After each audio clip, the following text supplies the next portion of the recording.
dama dégg tout à l'heure maître Tine wax ko c'est vrai am na reproche yu monsieur le maire Talla def ak Elimane ci maanaam président de la République ni mu abordé réponse yi gën ko jëmale ci loo xam ni c'est personnel contrairement à kii mais aussi journalistes yi ñoo posé question yi ñu laaj ci la tontu xëy na fi ko neex la xaababalul li nga xam ni mooy li neex ñeneen ñi donc nan nga gisee exercice bi ci forme bi ak ci fond bi comme ni ma koy waxee tout à l'heure ni nga ko waxee nii rek yaakaar naa li ci njëkk mooy rafetlu ko parce que président de la République chaque fois bu jëlee parole di wax ak askan wi compte non tenu lan la wax nan la ko waxee le seul fait que mu jàkkaarloog askan wi que ce soit avec une médiation ay journalistes yi toog di ko laaj que ce soit adresse directe adresse à la nation loolu day gën a dëgëral démocratie day indi day yokk day gën a dëgëral diggante bi parce que dafa am diggante njiitu réew mi ak askan wi ak yeneen acteurs yi donc ça c'est à saluer alors mu des lan mooy prétexte bi ak lan mooy contexte bi parce que ni nga ko fàttalikoo en 2024 bi mu defee téeméeri fan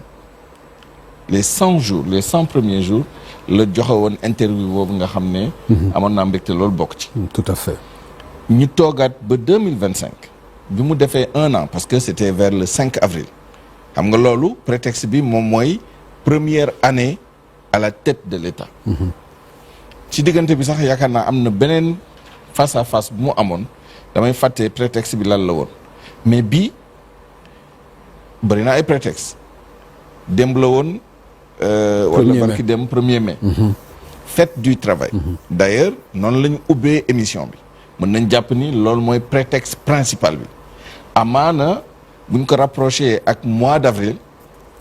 ñu ne 2e année bi à la tête de l'État du Sénégal prétexte la aussi mais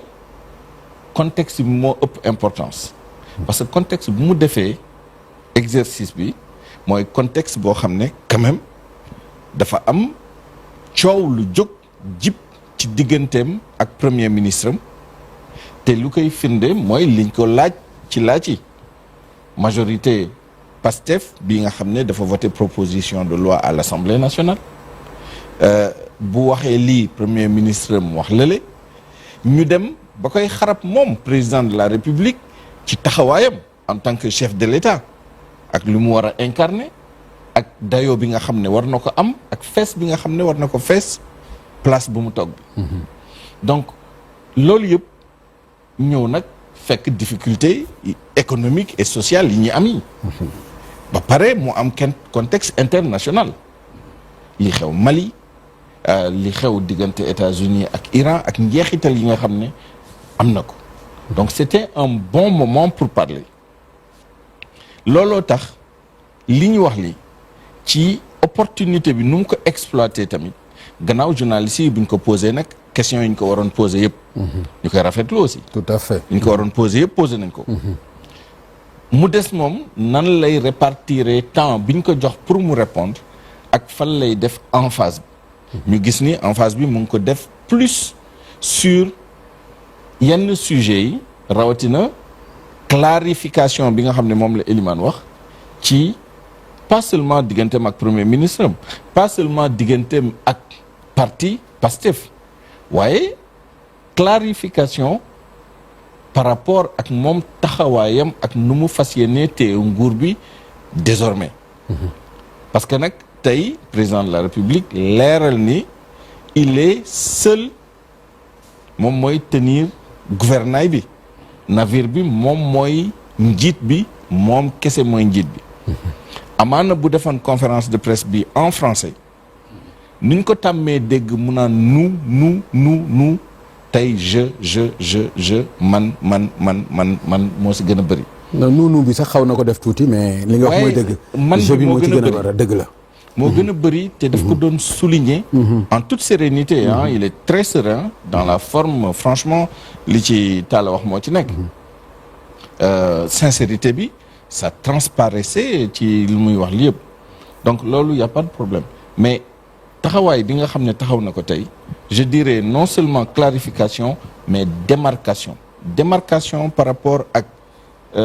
premier ministre bi démarcation ak parti bi tout en réaffirmant actionnaire bu mu ci doon bi te nag pas actionnaire minoritaire. Je pense qu'aujourd'hui il y a eu beaucoup de clarifications yoo xam ne président indi na ko pour se repositionner dans le débat politique mais pas seulement après tout le monde a remarqué je pense que dafa am ay zone de confort bi c'était vraiment le débat politique et c'est ça d'ailleurs le côté un peu et je conclus avec ça paradoxal parce que lu tax may fàttali prétexte et contexte boo xoolee prétexte bi nga xool contexte bi normalement il aurait dû mettre l'emphase sur les problèmes socio-économiques sur la conjoncture internationale le Mali ak yi ni mel nos relations avec le Maroc etc mais dañoo am prétexte boo xam ne c'est économico-social wala socio-économique moom mooy 1er mai la fête des travailleurs les problèmes socio-économiques etc mais mu vraiment teg l'emphase sur vraiment la dimension politique mais c'était un exercice très sain et je pense que aujourd'hui et je suis d'accord avec Talla aussi à partir de demain bu nekkee dañoo nekk en toute cohérence war nañ gis ay coppite yoo xam ne am na ci agencement institutionnel bi ñu am au Sénégal. D'accord merci beaucoup Souleymane c'est-à-dire di ngeen ma baal nag parce que dafa am nu mu bëgg a aborder débat bi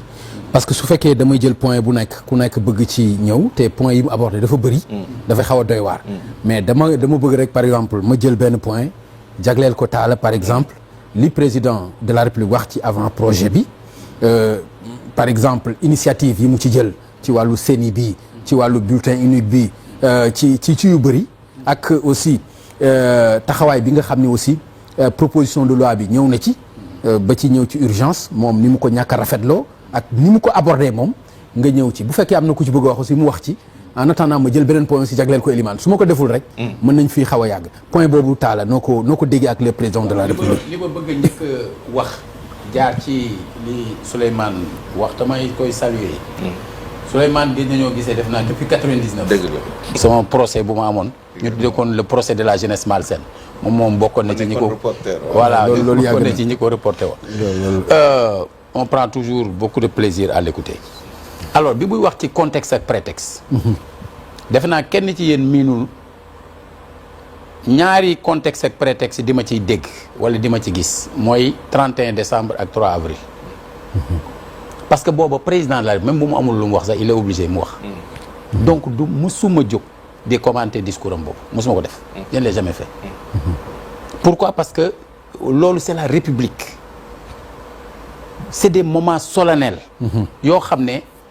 il est tenu mu wax ak ñun wax ñu luñ neex. mais bu fekkee ne dafa toog décider boppam que day wax ak sénégalais yi rawatina ci moment boo xam ne ñi ngi doog a génn ci 1er mai te ñu bëri ci syndicalistes yi wax ne ñoom tàyyi nañ ci di jóg di signer luñ dul jëfee kon moment boobu am na benn xeetu wax boo xam ne nit ñi mën nañ ko gën a xaar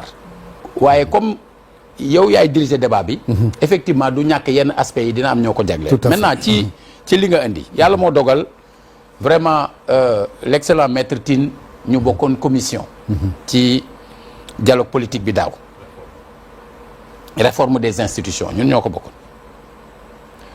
jamono boobu ñu bëri bëgguñu dem man maa njëkk a bind lettre président Macky Sall ne ko da nga war a wax say nit ñu ñëw ci waxtaan bi ngir da nga ko daan woote ñii ko woote tey di bañ nga leen di wax da ngeen war a ñëw parce que fii lañ koy lijjante donc ñu bëri dem ma bokk si ñi dem moom mi yàlla dogal ñu bokkoon commission c'est la seule commission sax boo xam ne waxtaanoon nañ ba am 100% de points d'accord c'est la seule commission te boobu c'est les mêmes organisations politiques les mêmes partis qui étaient représentés ñi nekkoon ci yeneen commission yi ñoo am ay représentants foofu mais méthode bi la nañ doon waxtaanee la dañ doon dégloonte di waxtaan président commission ba joué na ci rôle bu am solo mooy Amène Ndiaye professeur Amène Ndiaye moom mi bokk na ci ñuy joué rôle boobu mais également Ndir qui dirigeait la délégation de PASTEF aussi a fait beaucoup d'efforts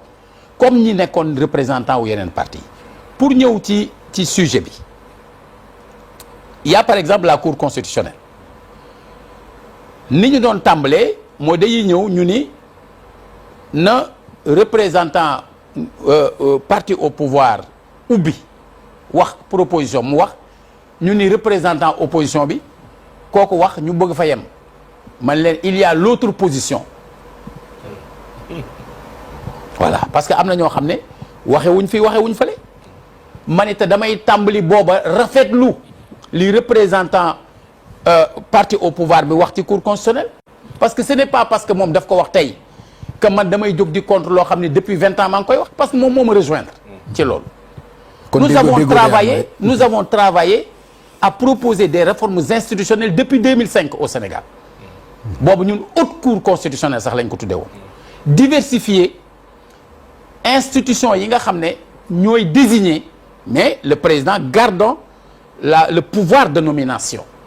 mais ñu fexe ba nga xam ne ña fay nekk bu ñu waree nekk par exemple juróom-ñeent mu am institution yu bëri yoo xam ne lu mel ne assemblée nationale lu mel ne l'université et cetera ñoo xam ne dinañu les vraiment lépp loo xam dafa jëm ci liggéeyu justice ñooña am ñoo xam ñoom dañ leen di désigner président bi nommé leen loola dañ ko waxtaanee ca biir commission ba nit ñi ñëw ba am luñ ci d'accord ñu wëlbatiku ba ñuy discuter ci wàllu CENI lii nekkoon laloon yëf bi dafa bëri orgueil bu ci nekk mooy ki nga xam ne Sénat la masa am muy commission électorale nationale autonome arc-bouté wu ci ñii doog a ñëw jàpp ne bu ñu fi bàyyee autonome bi ñoom day mel ne indiwuñ dara donte même contenu bi d'accord nañ ci ne dafa war a évoluer mais ñeneen ñi jàpp ne bu ñu waxee commission électorale nationale indépendante c'est un recul puisque dafa mel ne dañuy dem toppi ñoo xam ne ñooñu ay échec dañ ko doon am ci seen séni yooyu alors que nous nous avons réussi alors que ñun nous avons réussi fii des alternances yu am ba ci ñoom ñii ñu ñëw si nguur avec dispositif boobu j'étais allé jusqu'à leur proposer nañu dindi A bi dindi I bi ñu am une commission électorale nationale puisque d'accord nañ ci contenu bi voilà ñeen ñi ne leen nañ fexe ba ay partis yi du ñu ñëw foofu di gàllankoor réew mi nag mais il est essentiel aussi de préciser que pour que commission électorale boobu mën a jouer rôle am il faut que encourage bi ci constitution bi leer ba mu mën a am autonomie financière bi ci war mais il faut éviter d'aller à l'aventure en se privant de l'expérience bi ñu am au niveau vraiment de l'administration territoriale du Sénégal parce que suñu xëyee suba bëgg a indi yu bees ci côté boobu am na nu muy demee mu jural ñu ay giraawaale yoo xam ne dañuy delluwaat ci ginnaaw lu sore donc waxtaan bu laajaat waxtaan la heureusement ñu tuddee ko avant projet leneen la ci topp mooy naka nga mën a jógee di wuy ci ne dañuy génne ministère de l'intérieur ci gestion wu élection yi au même moment nga dooleel ko ci affaire parti politique ci anam boo xam ne dañu ne léegi dañuy def enquête de moralité mais quelle est la moralité de l'homme politique bi mu war a am boo xam ne c'est un ministre de l'intérieur avec son pouvoir discrétionnaire moom moo koy décider ndax valable na ou valable loolu c'est un problème c'est-à-dire que dafa am loo xamante ni dafa méngoowul moment bi nga xamante ni yow nee nga nit ñi toujours dañuy suspecter le ministère de l'intérieur ba mënatuñ koo dénk élection nga dénk ko ne léegi moom mooy tànn nu mu ko neexee parti politique il y a la liberté d'association qui doit rester intangible maintenant la participation à des élections source de dépenses publiques peut et doit être conditionnée nous avons été parmi les premiers à proposer depuis 2005 que ñu def parrainage mais te boobu yor nañ parti te kenn laajul woon parrainage parti mais parce que waxuñu pour suñu bopp dañ koy wax pour loo xam ne moo gën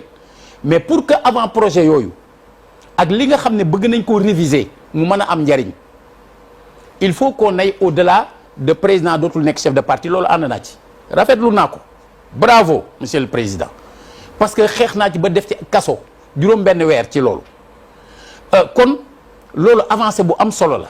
de mon point de vue mais mode de scrutin suñu problème essentiel c'est ces majorités mécaniques moom mi jour bu dàqee Sonko suba c'est la guerre puisque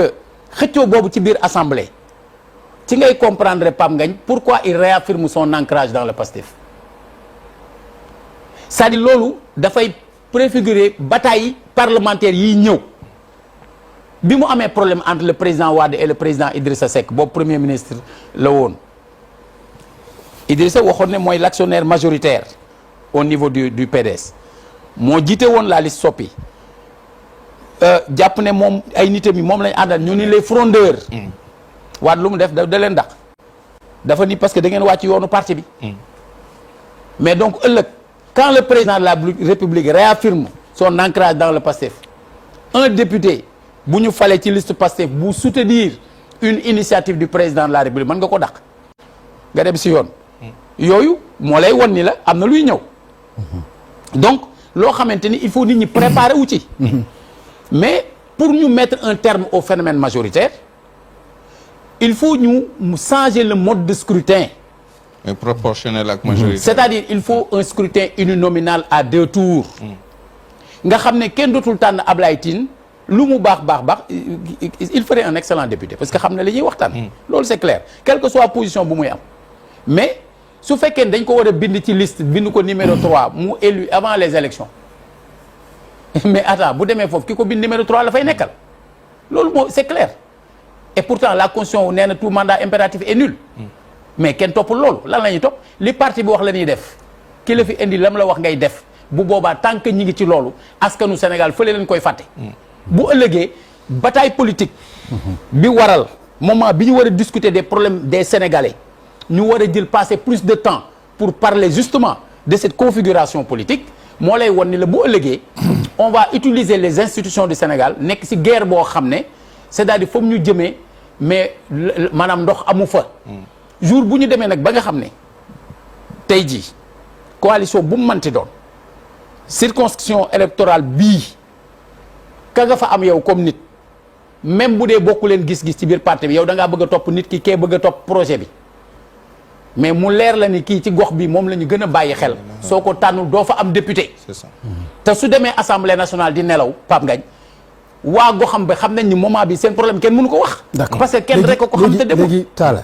man dinaa ci laaj benn question rek après nga baal ma ñëw ci Elimane s'il vous plaît c'est-à-dire boo déggee président de la République mooy moom mi ngi ci dynamique gu vraiment yóbbu projet de loi à l'Assemblée nationale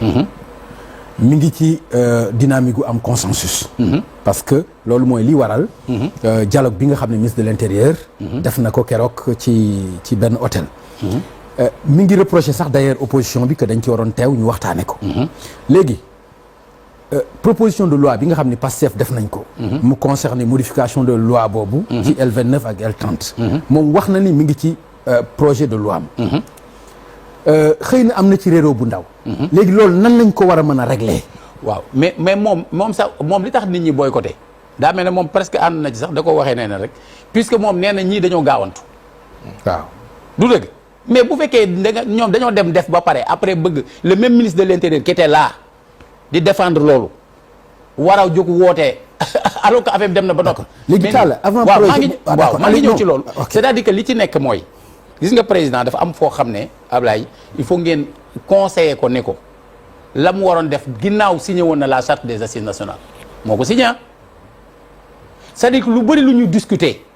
par la suite ci assises de la justice par la suite ci dialogue politique lu ñu tënkoon la ba pare mu am déjà un consensus mais lu tax tëgguñu ko woon demoon référendum parce que tey jii moom dara leeru ko ni bu demee ci assemblée bi la bëgg dina jàll mais moo tax ma ne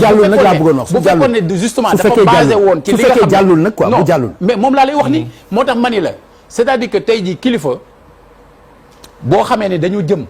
vers une période de guérilla parlementaire nag minorité moo daan nekk ci biir parlement di utiliser artifice yi nekk ci règlement li moom c'est exceptionnel bii sous prétexte de rééquilibrer entre un président et un premier ministre mais rééquilibrage bi nit ñi di soxla woon c'est pas entre président et premier ministre c'est entre l'exécutif parlementaire ak judiciaire. Tout à fait. loolu rééquilibrage bu ñu ko waxee foofu lañ doon waxee assises foofu noonu la ko liggéeyee. maintenant su fekkoon dañ ko defee noonu le premier ministre bien sûr étant issu vraiment de la volonté exprimée majoritairement à travers des élections législatives mais bu boobaa il est clair que pouvoir yi renforcé wu te assises yi prévoir woon ko nga xam ne même désormais bu gouvernement même naree déterminer la politique de la nation mais bu boobaa mais li wér te wóor mooy képp koo xam ne occupé nga poste boobu parce que peuple bi moo ko bëgg à travers député yam fa teg mais di nga ko def aussi en respectant la stabilité du pays la paix nécessaire bi nga xam ne bu amulee ñun problème yii nit ñi nekk kañ lañ koy lijjanti. D'accord.